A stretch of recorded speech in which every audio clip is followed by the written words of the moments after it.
Yeah, so we are live, Dudley. Nope. Dudley, we are live. Just keep your earpiece on for a little bit. Okay. I don't know what's wrong. We're not getting anything if you guys can hear us. Yeah, can you hear me? So we are live. We're going to talk about a few things today while Dudley and crew get some of their technical things sorted out. Kind of the agenda for today, we're going to talk about kind of RMGO's operations, what we have going on, the state of emergency that Governor Polis has issued, as well as some of the things that these counties are doing in regards to firearms. You may have heard there are certain sheriffs around the state that are doing the right thing. There's also sheriffs that are suspending CCWs. Summit County has banned all firearm sales. We'll bring on Sheriff Steve Reams to talk about that, as well as we will then talk about some of the responses around the state. Joining me is Dudley Brown. Everyone in this group obviously knows Dudley and his work throughout Colorado. Hello, everybody. We had a little technical difficulty starting out, so we reset it. I'm talking to you live from Fort Collins, from my little home cook room, I guess is what we call it. And I'm down here with my son, and we're like many people at home, working from home, and we wanted to talk to members and supporters about what we were doing. We want to talk about all of the things that are happening in this state. It's almost impossible to put it in an email, because by the time you send it out, it's frankly changed. So I caught, Taylor, that you were talking a little bit about some issues. I know I want to give a quick overview of what we're going to talk about. We're going to bring on Steve Reams shortly here. Sheriff Reams and Taylor will talk about some of the issues law enforcement's dealing with, and then we're going to talk to hopefully we're going to try and get a gun shop owner in, and then later we're going to get Patrick Neville, the House Minority Leader and State Representative from Douglas County, and talk a little bit about what state government is doing. So if you have questions, we want you to start asking them right away. We also want you to do several things. Comments, tell us where you're watching from. Shares and likes, but especially I guess they call that the watch party. So host a watch party for us right now if you're watching this, and then of course we want your friends to do that, so that'll spread the message far and wide. And of course it'll be playing on our Facebook feed, and we'll probably send this out via email as well. Right. And if you don't know how to host a watch party, in the top right corner you'll see a little button. It'll give you a drop-down menu. If it doesn't already give you the option to host that watch party, then you can just press that and it'll go for you. Yeah. Cool. So Dudley, I think the first thing we need to address is, over the past really 72 hours, we have had just tons of calls, emails, texts, smoke signals of members asking, A, what are we doing? B, are we still operating? And I think that's important to address, to let everyone know that, yes, while, we are working from home offices, that we are still being diligent for their gun rights here in Colorado. Well, and in fact, I was in the office in Loveland yesterday, and I know, just tell everybody, since I'm pretty sure, Taylor, you won't tell everybody that you had you were in the emergency room a couple nights ago. So yeah, it wasn't fun. No, it wasn't fun. And all is good. Although I will say the doctor ordered Taylor to drink a lot of beer. It would help pass kidney stones. So, Yeah, so I think I probably about 30 minutes before we just started this, I think I got the last one out. So I think we're good to go now. But let me tell you, I'm not a woman. I've never given birth, but I could imagine that's about what it feels like. Oh, you're in trouble now. So comparing yourself, comparing Yeah, yourself, exactly. your pain to women. Uh-oh. Um, yeah, we're operating as I would say operating as normal, but As nothing we about can, right? what we're dealing with is normal. This is all uncharted territory for our generation.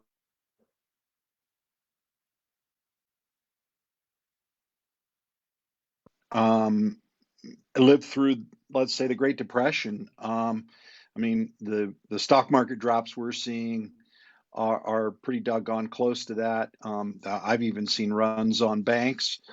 People are getting cash out, and but we're doing everything we can to gather information, and then where we can try and apply some pressure and solve some problems. And uh, we don't know of them all. A lot of times it's members who bring that information to us. We're going to talk about a few of those. So, but I'm going to let Taylor host this, and Taylor is basically the moderator who's kind of running the show. Right. Yeah. So I think here in the next few minutes, we're going to bring on Sheriff Steve Reams out of Weld County. And then again, as Dudley said, we'll bring on, if we can get him on here, House Republican leader Patrick Neville to kind of talk about, what is, while the legislature has adjourned, not adjourned, but suspended indefinitely, what does that really mean? What does that mean for gun rights? I mean, who knows? What does the state of emergency mean for Colorado? But first, I think we need to talk about some of the things that our members are bringing to us and how important it is in this time. Typically, either I, myself, Dudley, one of the staff members, is on the road talking to people, being able to get out and hear what's going on. And right now, that's obviously not what we need to do. So it is important to relay the information via Facebook. Shoot us an email at the office email. Anything that you think that might be prevalent, please do send over, because a lot of these things we're not hearing because we're not physically there. So please do in the comments or message our Facebook page or whatever we can do to make sure that we are as vigilant as possible. And this is a note I just wrote down, Taylor, that I just thought of, was maybe we should forward the actual office line to your cell phone right Yeah. now, because I think we're going to get some tips on what's happening. Again, we're going to talk about a few of those things later. Let's bring Sheriff Reams on. He's pulled over to the side of the road and was willing to step in. Let's see if I'm on a delay, so I can't tell if he's there. Looks like he's here. I'm here. I can hear you guys. Hello, Steve. How are you doing? I'm doing good. How about yourself, Doug? Well, I mean, good is a weird term right now. I suspect you are extremely busy. It's been a little crazy. Not necessarily because anything wild is going on out in the county, but you're getting constant bombardment of things coming out from at the state level, the national level, trying to change the way we do business in the world, and so that's just a little tough to adjust to as a law enforcement guy. No kidding. Um, we were all in the midst of fighting red flag and seeing what we could do, not only to stop the implementation of it, and we were actually scheduled to have a court hearing soon. I seriously doubt we're going to end up in that anytime soon. But you got red flagged by one of your inmates, and clearly there were some problems, and all of a sudden, bang, this happened, and obviously everybody has to change their daily operation. And so I guess you've observed, and you're talking to a lot of other sheriffs, and I mean, San Miguel County went down into a shelter in place lockdown. The information is somewhat sparse about that. Have you heard about this, Steve? Yeah, I'm aware of it, and it seems as if, and I don't want to make this a Republican versus Democrat thing, but Even if you're looking nationally, the states that are governed by a Democrat governor tend to be the ones that are going into full blown shelter in place or lockdown style operation for their government. San Miguel County is a Democrat sheriff. The city of Telluride is actually what went on shelter in place alert. I don't know exactly why. I don't think that's been a hotbed for coronavirus cases, but kind of when you're looking around the state, I mean, Weld County is one of the last conservative places out there, and the commissioners, along with myself, we seem to think that most of the people here are voluntarily doing what they need to do. There's not really a need for shelter in place, but some people, some counties, or some municipalities are making that choice on their own. But it doesn't necessarily seem to be anchored in any real scare or anything. Right. Right. Well, and Weld County is, other than Greeley and some smaller towns, I mean, you're really talking about a lot of ground. Yeah, we practice Um, social distancing every day. yeah, social distancing is a way of life in Weld County. Yeah, that's why most Yeah, people come here. yeah, I think so. The two of your sheriffs, counterpart sheriffs in other counties, have suspended concealed handgun permit applications. Tyler Brown in Arapahoe was the first one to do it, um, and then my favorite sheriff, Tony Spurlock, supposedly a Republican, just announced that as well. Um, and I think some of them will claim, oh, we just don't have the manpower, especially the fingerprints. But I know you, Steve, we've talked about that. Um, are the fingerprints really a real component for for stopping bad guys from getting a permit? Well, I've never turned away anyone because of something that came up on their fingerprint, on a fingerprint. I guess, however you want to say it, Search, yeah. search. Yeah, everything that we've ever denied someone for has been based on a criminal history search, so their name and date of birth. The fingerprints, I guess if someone had been out committing murder or something, and they hadn't been caught yet for it, that's where the fingerprint thing would come into play. Those people don't typically come in and apply for a concealed weapons permit. And as to the thought process of closing my office down, you don't have to be a concealed weapons permit holder to carry a gun in the state of Colorado. You can do that by open carry, but a lot of people don't feel comfortable doing that. They choose to carry a gun concealed because they want the element of surprise. They don't want to draw the attention to it. And I'm not going to be the guy that gives them the opportunity do that. So we stayed open. We're still doing the CCW stuff. Today we work. Yesterday and today we were closed for basically to do a deep clean on the office. Yesterday was mostly because of the snowstorm, but we'll be back open on Monday. We'll still be processing people through. We may Yeah. period down to do a deep clean of our lobby and make sure everyone's not getting sick by coming in. But we're taking all the precautions we know how to take and still allowing people to get access to the building and still processing their weapons permits. And we're going to try to keep it at the same pace at what we've been doing. We want to get those things right back out to you in 7 days or less if we can. Well, and and you made the point that people don't actually need a concealed handgun permit, and that's what it is in Colorado. Right. CHP, concealed handgun permit. It only applies to a handgun. You don't need that necessarily for the tools for self-defense. You need, in these kind of situations when people are worried that law enforcement time or reaction time might be pretty slow, you probably don't want just a handgun. We've talked to a lot of our members, and obviously there's a big run on semi-automatic rifles in the state. We'll talk about that a little bit later, but I talk to people and say, look, a shotgun, a shorter shotgun, legal shotgun, or an AR-15 with a 16-inch barrel, or nowadays you can buy actual pistols. This is technically an AR pistol, and are great self-defense firearms. And mean, you don't need a permit for that.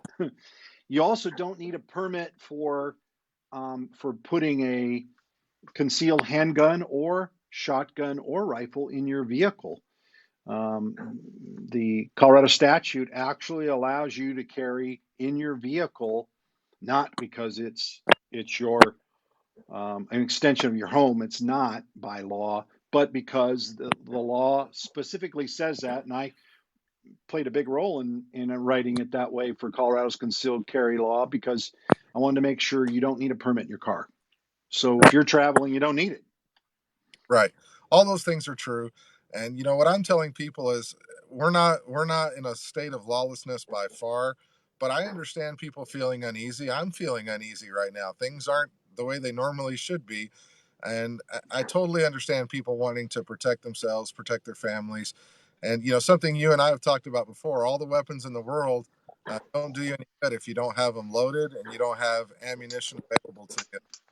Yeah, Ammunition, but having an ammo can, but not putting them in the magazine doesn't make a whole lot of sense. that's So, point. Yeah, if you're gonna talk about prepping for whatever it is you need to be ready for, then that magazine needs to be loaded, and you need to have a few spare rounds with. Again, this isn't a lawless time, and I don't think people need to be panicked by what's happening in the state of Colorado. But that's just good advice anytime. You need to be prepared to protect yourself and your family any day of the week, any time of the year. well, and remember, I like our members want to help law enforcement because they know the response times could be longer. They might be very difficult at times. We're obviously not there yet. We hope we don't get there yet, but our members want to be prepared and ready in case that's the case. And that 15, 20 minutes later, or even 5 minutes later, it's usually too late. So You know, they have to take those tools for self-defense and use them judiciously and responsibly. But I know, again, we're going to talk about a little bit more about the run on guns later. I do know that Summit County just came out and said they are banning firearm sales. And Taylor, you looked up some kind of new county ordinance they just passed. I don't know if Yeah. you want to detail that. So one of our members reached out to us earlier today and had a question in regards to he went into Murdoch's in Silverthorne and attempted to buy a firearm and was denied because of this county ordinance. And the county ordinance essentially is saying limitations on establishments providing retail goods. So this isn't necessarily just about firearms, but that lumps into that. So essentially they're saying anything that's not a restaurant, a gas station, something that is needed for society to physically function. Of course, I would argue that the gun shops and these are needed, but for others that think that is not, they're saying that any retail location is now to be shut down in Summit County. So I'm continuing to monitor that and seeing what we can do on that level. Yeah, and I'm not sure that sheriff there, who's a Democrat, shares many things in common, my guess, with Sheriff Reams here. Joshua Stafford asked, he joined late and asked who you were. This is Weld County Sheriff Steve Reams, and maybe Seth can put the name tags up there. But understand that there's a pretty wide gamut between sheriffs. Some sheriffs are very solidly conservative, and some aren't. I don't think that's a shock to anybody. I mean, I mentioned one earlier, Sheriff Spurlock. He's a Republican, but you would never guess it. He's Quote really unquote Republican. He's really the author of Colorado's red flag law. So, Right. what is Steve, in Weld County, and from what you get from other sheriffs, what are your big concerns about the steps that our state government might take for your citizens?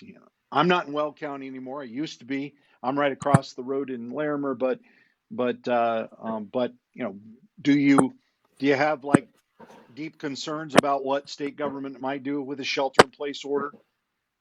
You know, I'm not really sure how quickly that could happen. It has been bantered about, talks across the state that a shelter in place could happen if you see a coronavirus infection rate skyrocket.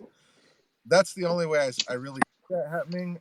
But that's going to take voluntary compliance again. Um, I think Weld County is a conservative county. We're a law-abiding county. I think most of the places around the state are just that. The fear I would have is if I end up having a bunch of my staff that come down with coronavirus and they have to be quarantined, then obviously our response times would be affected by that. And I would actually be calling on the citizens to definitely have an investment in their own safety. And hopefully that's the way that many of the law enforcement folks around the state would look at it. But as you said, it kind of runs the gamut. I don't believe that there would ever be a need for a police state here. We're not going to go out and round people up and tell them to go back home or lock them up somewhere. That I think that's counterintuitive to what we need here to make sure that we're safe in the county. And hopefully most of your sheriffs around the state would think that same way. But gun owners are an asset to me. They're the thing that we look to for additional assistance in this kind of time. And all I can do is encourage everybody out there to pay attention to what's going on around them and think about their own safety. But as far as an immediate concern, I don't have one. But this is changing every hour of the day. Yeah. Say this week that I haven't gotten over 200 emails from various places. We stayed under 100 today. Hey, Oh, good. excellent. Nice Slow to day. hear. Steve, did have you told me that you thought some gun shops were concerned about some potential changes that might happen, or they were worried they might get shut down, in your county? Is that what you've heard? Not at the county level necessarily, but there's been talks. The governor in Louisiana was a little vocal in saying that if they needed to, they could shut down ammo and gun sales, and I think that spiked up a few concerns because the governor in the state of Colorado, by emergency declaration, could say, "Hey, shelter in place. We're closing down all non-essential businesses," and obviously a gun store could be on that list. So yeah, we have some gun shops that are a little nervous about what that would mean. I think there's ways to work around that if you're pretty creative and still be able to do the things you need to do, especially for ammo sales. I do believe that gun shops are an essential shopping place, and I think at the county level we would probably look at that way differently than even way the governor might do that. And obviously, there is no enforcement angle other than asking for local law enforcement to be that arm of the governor. And there's going to be some things we just have to disagree on. Right. I will say that in 2010 and 11, before your stint as the elected sheriff, the state senator Scott Renfro ran a bill to repeal the governor's ability to stop firearm sales in the state in the state of an emergency, and we called that one of the Katrina laws. And of course, the bill died both times, but it's an issue we've pushed many times because when do you really need a firearm? What would, something like this happening, doesn't it make you feel better at the very least? And you might actually need it. And that's why people are flocking to buy guns right now. So, yeah, I think what I heard recently is most of the gun purchases, about 40% of them are from first-time gun owners. So, you know, anytime something like this happens, I think people can be anti-gun all they want until they realize, hey, I've got to invest in my own personal safety. But you're right, the governor shouldn't have this kind of authority, and hopefully, the voters in Colorado have an awakening after this little incident. Uh, I hope that he doesn't ban the sale of guns or try to ban the sale of guns or ammo. But if that is to occur, or if that were to occur, I hope everybody who's listening to this video understands that can't happen in the future. Something has to change, and you're right. yeah. Rose bill was much needed.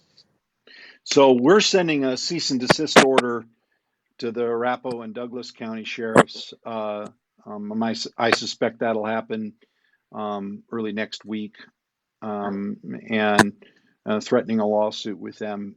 That's kind of outrageous. I understand if they need to modify their hours and make things work within their office, but here's something: your sheriff can actually grant an emergency permit too.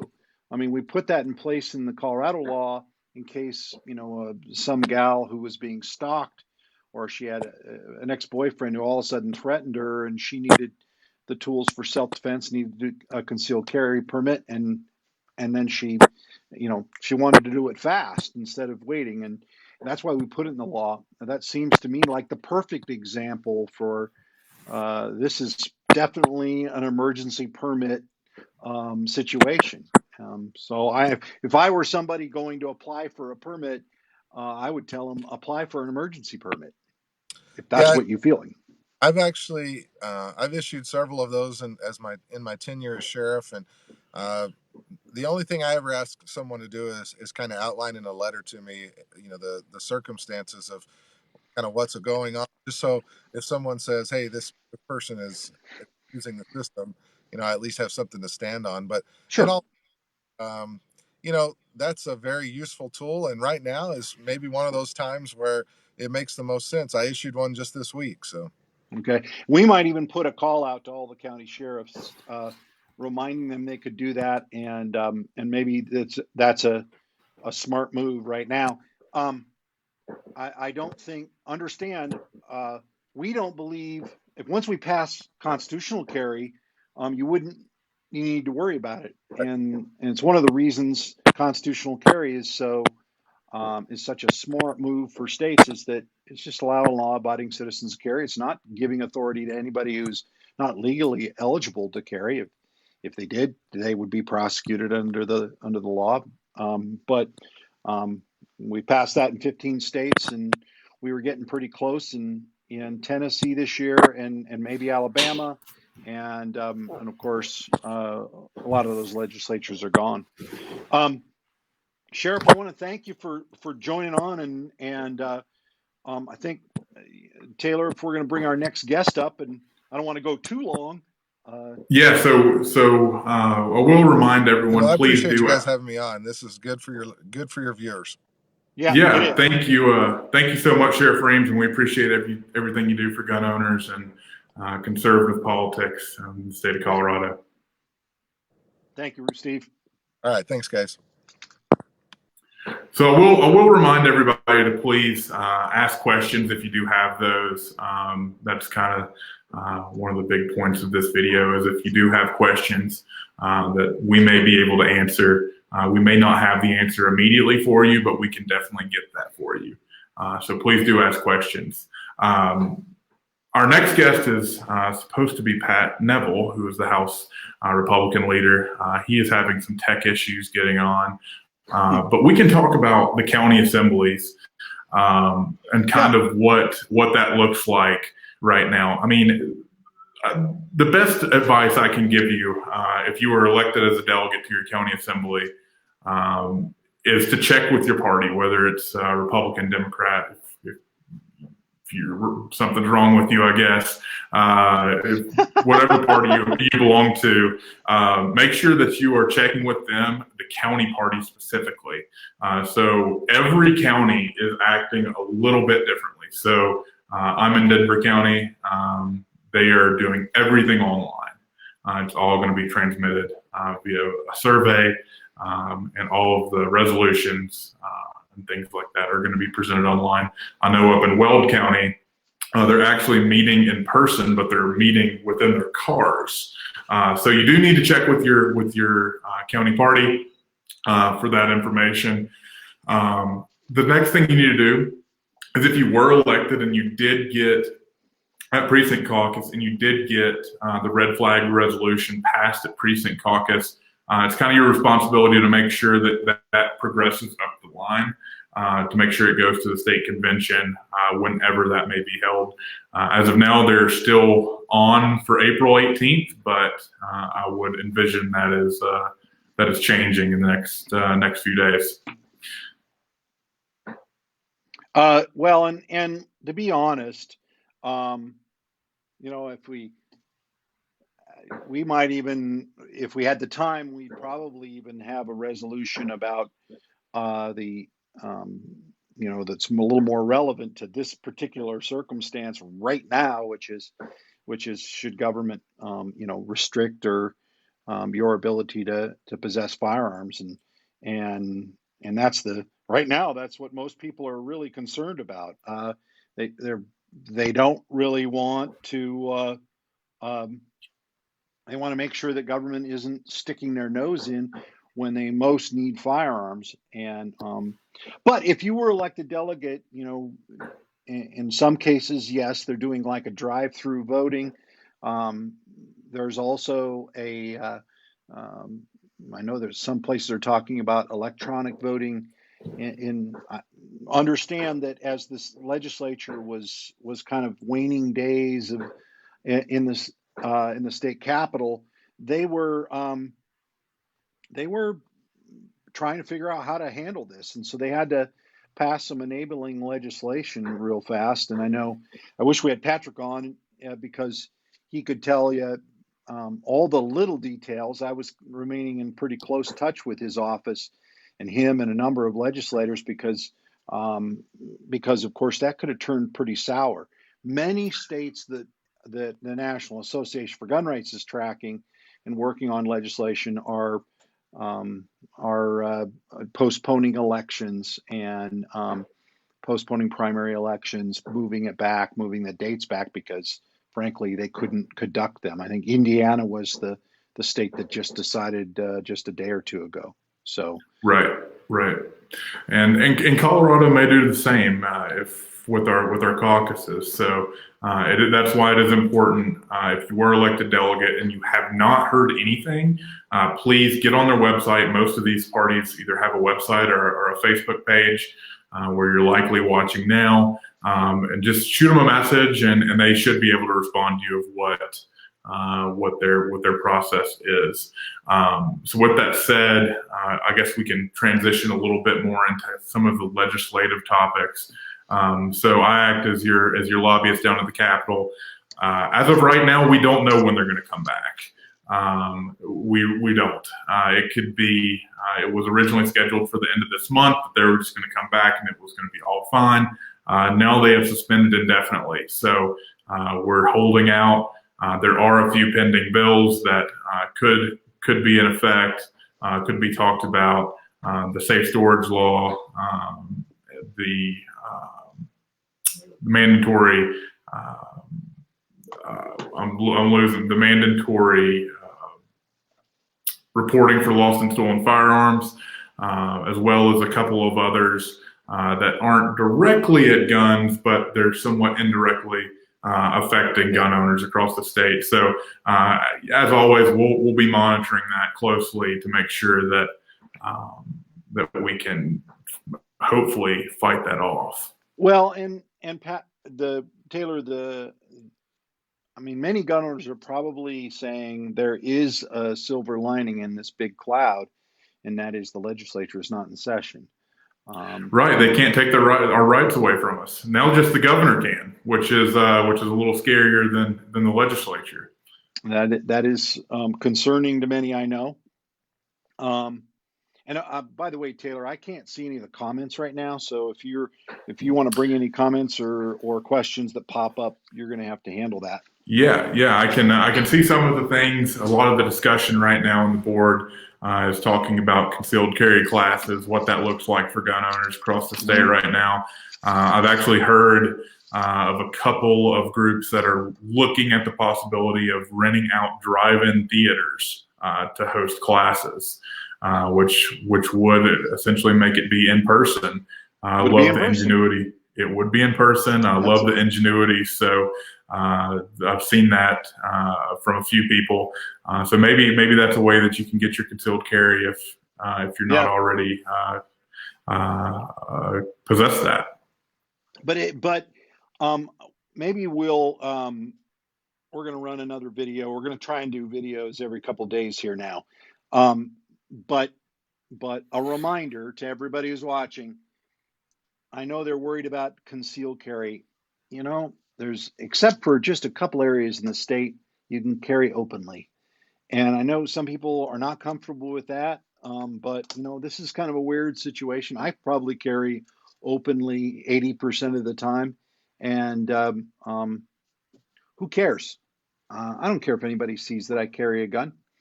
In fact, right now, I kind of want people to behave, and it's a good message that hey, there are many armed people around here. Um, and the truth is, there are a great number of ways to prepare for self-defense, and really you don't need a permit for most of those. There's only one way you need that permit. So Dudley, we have a question from Brendan, and you may know this answer. What is the best way for one to get an NFA gun trust? Ha! Well, just so you know, Brendan, I'm in my personal. This is my personal gun vault, so I invited you in here. Although I know a lot of people who are like, "Gee, don't ever. That would be terrible to show people that you own guns." Okay, really? You're surprised that I own guns? I mean, you've all seen videos and for years from us and from me. And none of these guns here are machine guns.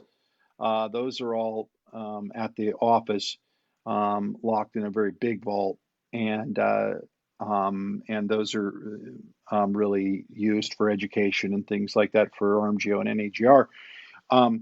And so I don't own any transferables anymore. Now, the definition transferable means was built in 1986 or earlier, and it was a machine gun at that time, a Title II weapon. And that was actually stopped at that point in 1986 by McClure-Volkmer, and stopped the production of transferable machine guns.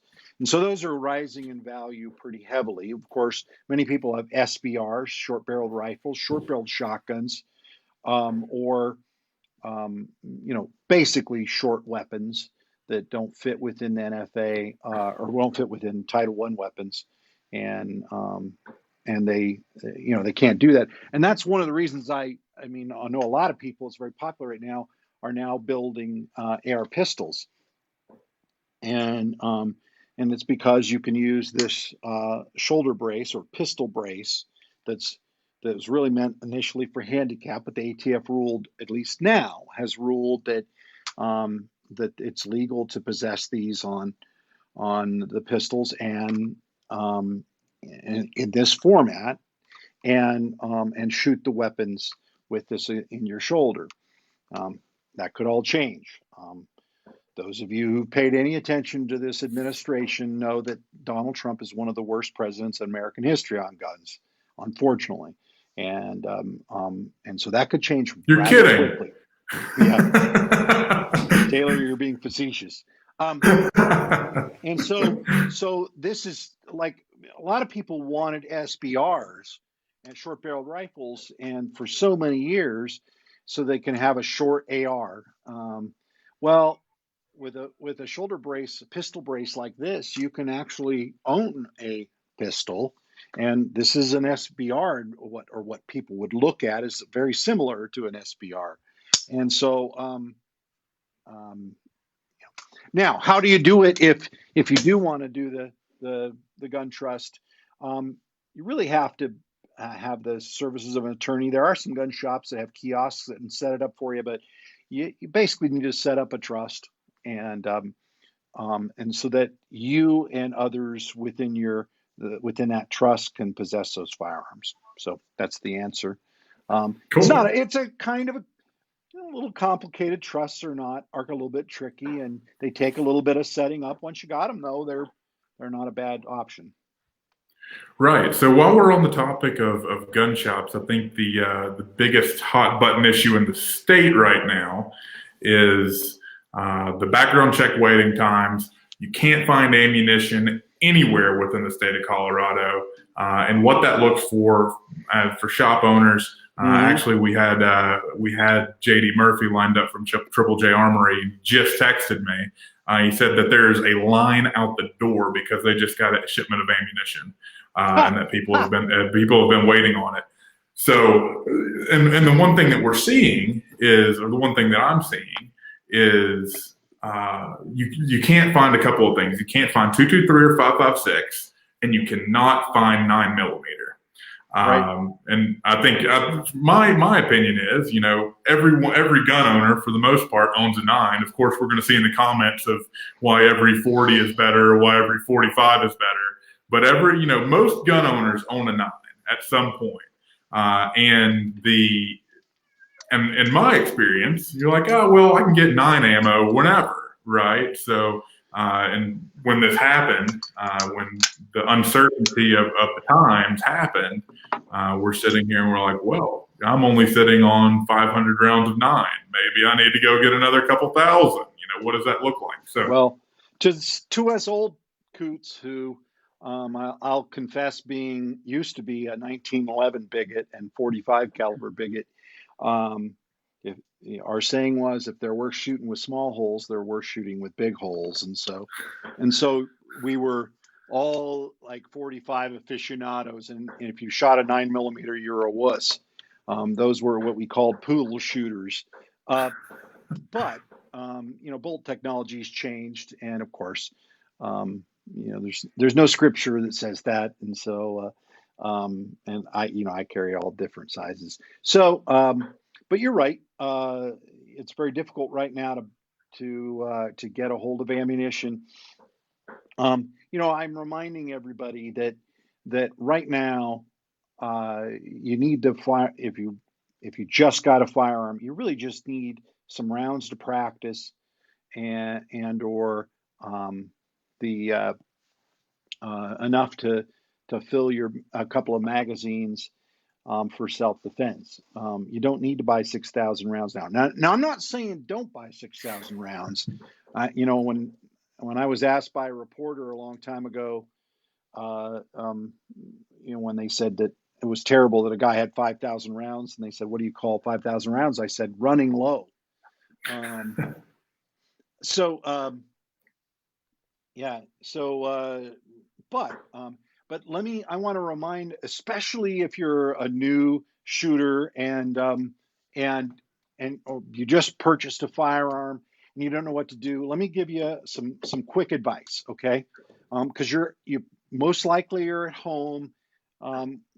You're kind of isolated a little bit. So here's what I suggest people do: is take all the ammunition you might have, one out of the gun, check the weapon, check your firearm, and make sure there's nothing in the chamber and there's no magazine. Remove any magazines and remove it out of the room.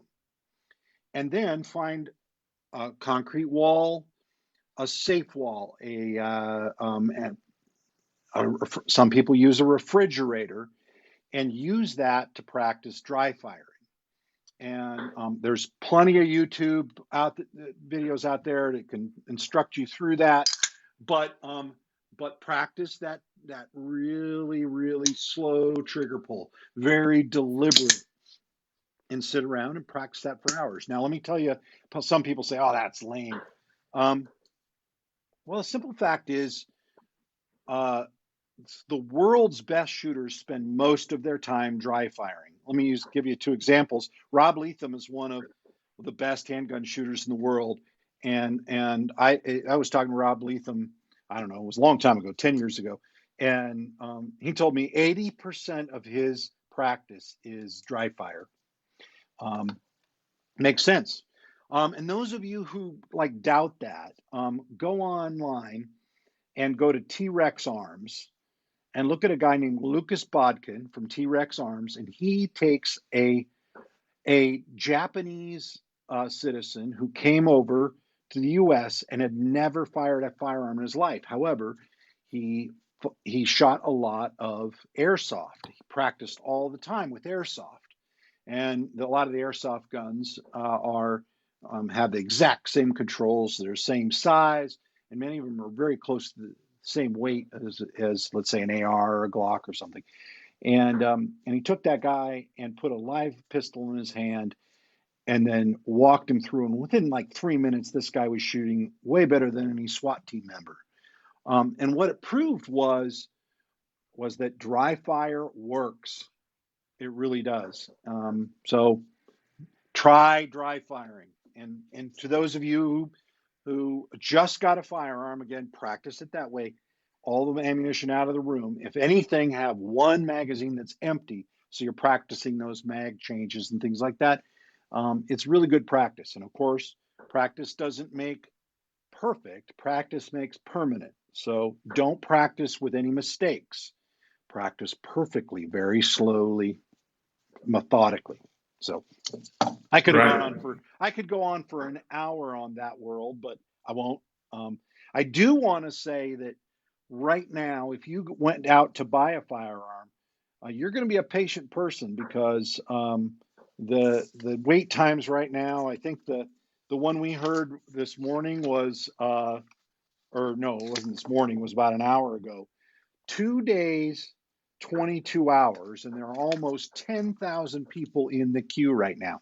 So waiting to be approved. And so Colorado law requires them right now to that, in other words, the dealer can then approve the sale and give you the firearm after 72 hours, after you've been waiting for 3 solid days. They can give you the firearm. And so Colorado's bumping up into that. Now, I'm going to tell you, our big concern was that they might, the governor might change that. And he doesn't have the authority to just stroke a pen normally and say that and change it. However, we're in a state of emergency, and he can limit firearm sales or stop firearm sales. So he might be able to just, with the stroke of a pen, say, well, we're going to let it go past whatever time frame he wants, 6-day waiting period, or unless it's approved. He could also shut down CBI, I think. Right. Now we hope he doesn't do that. I don't think that's a smart move anyway, because it's not just Republicans who are going and buying guns right now. I don't think it has anything to do. In fact, my guess is it's probably people who are more middle of the road to left, because all the people on the right have been buying guns forever. Now these new gun buyers are people who don't probably match our normal philosophy on the Second Amendment, but yeah, and if you follow us on Twitter, there's actually been some discourse from a reporter named Leah Patterson. She works over at NPR. Really nice gal. She doesn't really agree with us most of the time, but she's saying right now that there was a in the background checks that the gun shop owners are saying that they're getting things from people that have been buying guns for years from them at a lower rate, but the people that are really coming in are first-time gun buyers and people that have considered themselves anti-gun in the past. So we responded to that, saying, well, this is really a message to the governor and our politicians down in Denver. When the rubber hits the road, our Second Amendment rights really do matter. Yeah. As the saying goes, there are no atheists in a foxhole. Exactly. I mean, and I think it's a mistake for people like us to assume that changed their overall philosophy just because they bought a gun. It didn't. They just want one for themselves, and understandably. And this is the case we always make is as Sheriff Reams reiterated, there's when seconds count, law enforcement are only minutes away. Right. And they just can't be at all the places at all the time to respond. And really, citizens have to respond themselves at times. So, right. And Joshua just commented, he says, our local stores say 70% of their sales. I'm not sure where Joshua's at. Joshua, if you'll just give us a location, that'd be great. 70% of these new purchases are new gun owners, and many were anti-gun last week. Yeah. Well, yep. Welcome to the party, people, and better late than never. And be safe. And we, as an organization, we want to teach people how to be safe. Whether you're a longtime gun owner like me, and and own decent collection and shoot all the time, literally all the time, all the way to the new people. Safety is really important, and if you don't practice it, even for longtime shooters, you'll pretty soon you're going to screw up. And so sometimes it's even worse for us guys who are around firearms all the time. So 4 rules of basic firearm safety. Number 1, treat all guns as if they're loaded.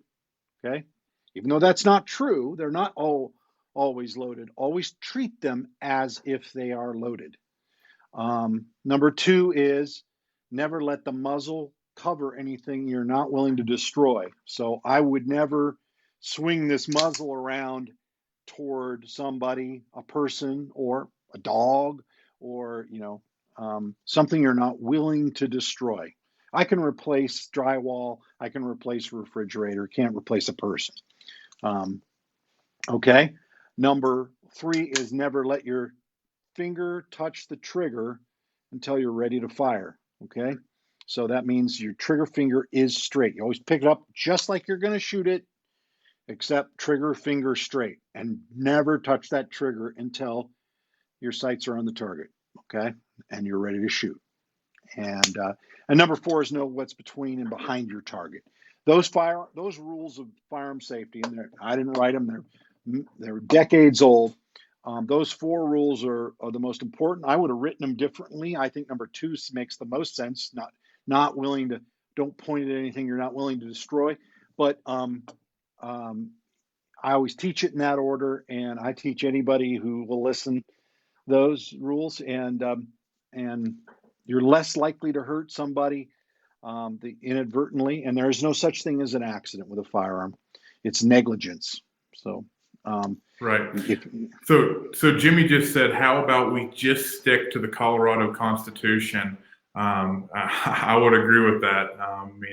Our Second Amendment rights are more protected under the Colorado Constitution than even the Second Amendment. So the last topic we need to talk about before we jump off, and again, I will say, if anyone has questions, please do before we get off for this video, is our current lawsuits. And I know we don't have our attorney on here, but we can disclose kind of some of the basics of what could happen. I mean, everything is such unknown right now. But we do have 2 pending lawsuits. One that's already been heard by the Colorado Supreme Court, which is our magazine ban. It was heard back in November, and we were told that we were going to get a ruling really about this time this year. Of course, that may be pushed back now due to the circumstances.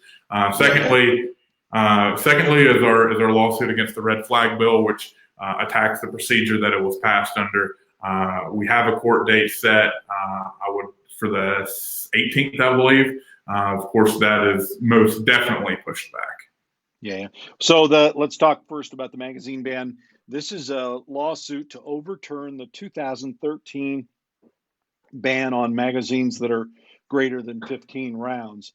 And we filed, Rocky Mountain Gun Owners and the National Association for Gun Rights filed this lawsuit against that law, and it went up and down through court because we filed it in state court based on the Colorado Constitution, Article 2, Section 13, and we argued on 3 points. And I won't go into all those. That's a different video, but we talked about it in district court, up in appeals court, up and down and up and down. Ended up doing it in the Colorado Supreme Court in November, and right now, all we're doing is waiting for the decision. And they could make a decision at any moment. My guess is it's pushed back.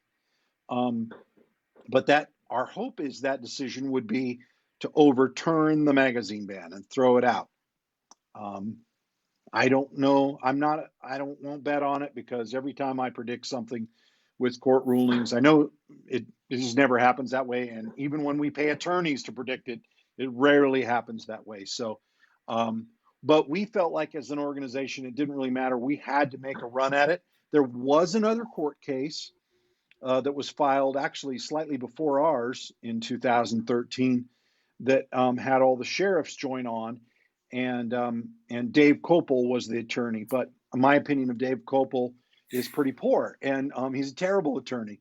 And I'm not one, so I hire a lot of them, and I would never hire that guy. And Dave's was thrown out for lack of standing, and of course he should have known that, but he didn't. And so their case is gone, and ours is the only one that survived. And we can't do anything more. We can't appeal it any further. There's no place to appeal it since we filed it under state court based on state constitution. So that one's done. And the other one that's more recent was we filed that in the last 2 days of the 2019 Colorado legislative session against the red flag law, saying that it was passed unconstitutionally. They did not follow the constitutional procedures of allowing the bill to be read at length when requested. And then the Dem leadership didn't do that. And we want a judge to throw it out based on it was passed unconstitutionally. Well, we were supposed to have a hearing date in April here in just about 3.5 weeks. And we suspect that might be delayed, as many things are delayed now. So, of course, we're going to update everybody on all that. And, and anything else that we see happening, especially ideas like shelter in place or any other concerns right now. But what we want to encourage our members and supporters right now is stay at home if at all humanly possible. Be responsible with your firearms, and be ready in case something happens. Stay safe. Right, absolutely. So I'll end it with, if you're not on all of our platforms, obviously you're on Facebook now. Join our email list. Go to rmgo.org. You can join our email list there. Get on our YouTube, RMGO Freedom, on Instagram at RMGO Official, and our Twitter at Rocky Mountain Gun Owners. You'll be able to find us there for updates. We're trying to keep you as updated as humanly possible through this trying time, and we'll get through it. And God willing, we'll be better after. Thank you, everybody. Thanks.